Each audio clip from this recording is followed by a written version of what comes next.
നമ്മുടെ ചുറ്റും ഒന്ന് പതുക്കെ കണ്ണോടിച്ചു നോക്കും. പല രൂപത്തിലും ഭാവത്തിലും സാഹചര്യങ്ങളെ കൈകാര്യം ചെയ്യുന്നവരെ നമുക്ക് കാണാനാകും. പലപ്പോഴും പല സാഹചര്യങ്ങളിൽ എല്ലാവർക്കും വ്യത്യസ്ത അഭിപ്രായങ്ങളുണ്ടാകും. അഭിപ്രായങ്ങൾ മനസ്സിലിട്ട് പെരുമാറുന്നവരും ഒരു വശത്തുമുണ്ടാകും. ചിലരുണ്ട് എന്തിനും ഏതിനും മറ്റുള്ളവരെ പഴിചാരുന്നവർ. വിമർശിക്കാൻ ഒരു ഇരയുണ്ടെങ്കിൽ അത്തരക്കാർക്ക് വലിയ ആവേശമാണ്. പറയുന്ന കാര്യത്തിൽ സത്യമുണ്ടോ എന്നതല്ല, മറ്റൊരാളെ തരം താഴ്ത്താൻ പറ്റുമോ എന്നത് മാത്രമാണ് അവരുടെ നോട്ടം. നമ്മൾ ഓർക്കേണ്ട ഒരു കാര്യമുണ്ട്. ഏത് പ്രശ്നത്തിലും രണ്ട് വശങ്ങളുണ്ട്. പ്രശ്നത്തിന്റെ ഭാഗവും പരിഹാരത്തിന്റെ ഭാഗവും. കുറ്റം കണ്ടുപിടിക്കാൻ മാത്രം നടക്കുന്നവർ എപ്പോഴും പ്രശ്നത്തിന്റെ ഭാഗത്തായിരിക്കും. അതുകൊണ്ട് ഒരു പ്രശ്നവും ഒരിക്കലും പരിഹരിക്കപ്പെടാത്ത വിധം ദുരുദ്ദേശപരമായ ചോദ്യങ്ങൾ അവർ ചോദിച്ചുകൊണ്ടേയിരിക്കും.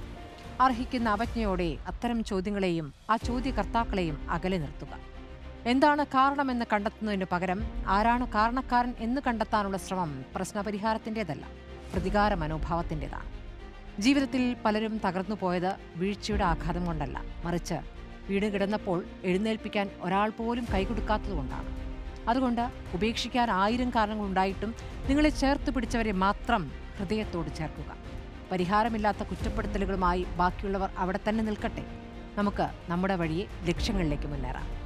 ചൂടുള്ള വാർത്തകളും ചൂടേറിയ വർത്തമാനങ്ങളുമായി കോഫി വിത്ത് സ്മൃതി ആരംഭിക്കുകയാണ്. സ്വാഗതം.